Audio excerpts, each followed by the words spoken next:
In this video, I will present about Sumeru Book Part 1, Getting Ready or Reflection for the New Teacher. And the slide three knowledge areas that should complement and inform reflection are 1. Learning theories, which have defined how people learn, 2. Teaching approach, which have developed out of learning theories, and 3. Classroom technique, which are used to put learning theories and teaching approach into practice.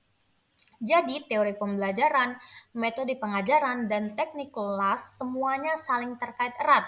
Hubungan tersebut dapat dilihat dari perspektif makro atau dari teori pembelajaran hingga teknik kelas atau dari perspektif mikro dari teknik kelas hingga teori pembelajaran.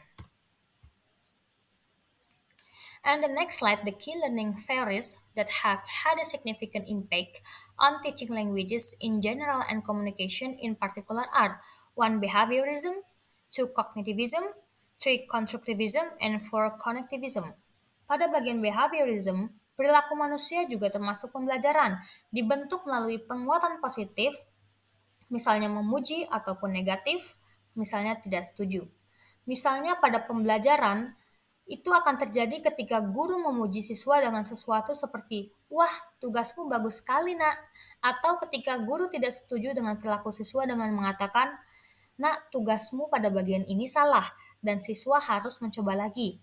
Artinya, siswa diberi stimulus verbal yang mereka ulangi dan guru memberikan penguatan positif ataupun negatif. Pada bagian kognitivism, menekankan aktivitas mental internal seperti berpikir, mengingat, dan mengetahui sebagai hal yang diperlukan untuk belajar. Pada bagian constructivism, pembelajaran adalah proses aktif dan konstekstual yang dengannya pembelajar membangun alih-alih memperoleh pengetahuan berdasarkan pengalaman pribadi dan hipotesis mereka sebelumnya tentang realitas. Dan yang terakhir, connectivism, dengan menjelajahi pada bagian ini, pelajar menciptakan peluang untuk penemuan yang diarahkan sendiri, dan dengan cara ini pengetahuan muncul dan pembelajaran pun dapat berlangsung. And the next slide, the list below shows the 6 key elements that make up the lesson plan. 1. Learning outcomes or objective. 2. Progression of teaching and learning. 3. Strategies and materials. 4. Success criteria. 5. Assessment. And the next step. Jadi di dalam slide ini ada 6 elemen kunci yang membentuk rencana pembelajaran. Seperti pertama yaitu tujuan pembelajaran. Dalam tujuan pembelajaran ini, menguraikan apa yang kita harapkan untuk siswa mampu melakukan di akhir pembelajaran dengan berfokus pada serangkaian hasil akhir. Yang kedua, perkembangan pengajaran dan pembelajaran. Elemen ini juga disebut sebagai aktivitas pengurutan dan pemeringkatan. Yang ketiga, strategi dan bahan. Pada bagian ini, ketika kita ingin mencantumkan strategi yang akan kita gunakan untuk menerapkan rangkaian kegiatan dalam pembelajaran dan materi yang akan menyertai strategi tersebut. Yang keempat, kriteria keberhasilan. Bagian ini mengacu pada bagaimana kinerja peserta didik akan dinilai. Yang kelima, penilaian. Misalnya dalam contoh membaca, kita akan menghindari menilai kemampuan mereka untuk mengingat detail dengan hati, karena ini akan menjadi ujian memori daripada keterampilan membaca kritis. Yang keenam adalah langkah selanjutnya.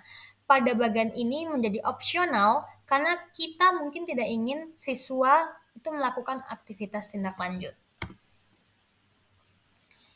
And the next, there are different formats for teaching materials. The most typical ones are 1. Printed material, for example textbooks, handouts, flyer, study guides, and 2. Visual materials, for example blackboard, charts, drawings, flashcard, maps, and etc.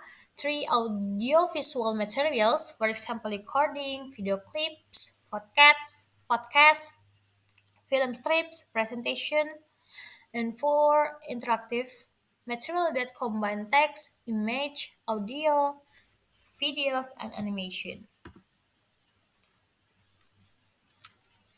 And here is a list of things you need to take into account when adapting existing materials. Jadi, ada hal-hal yang perlu kita pertimbangkan saat mengadaptasi materi yang sudah ada. Yang pertama ada menambahkan, yang kedua menghapus, yang ketiga menyederhanakan, dan yang keempat penataan ulang. An assessment will be valid, reliable, equitable, explicit, and transparent, part of the learning process, and the last one efficient. Jadi di dalam slide ini ada two form of assessment, one formative assessment, two summative assessment. Formative assessment bertujuan untuk memantau daripada menilai pembelajaran siswa dan memberikan umpan balik yang berkelanjutan kepada siswa dan guru. Sementara summative assessment bertujuan untuk mengevaluasi apa yang telah dipelajari siswa dan seberapa baik mereka telah melakukan sesuatu pada pembelajaran tertentu. And summary, in this unit we have discussed and reflected upon the key principles for teaching and learning that will help you to make informed decision about your teaching practices.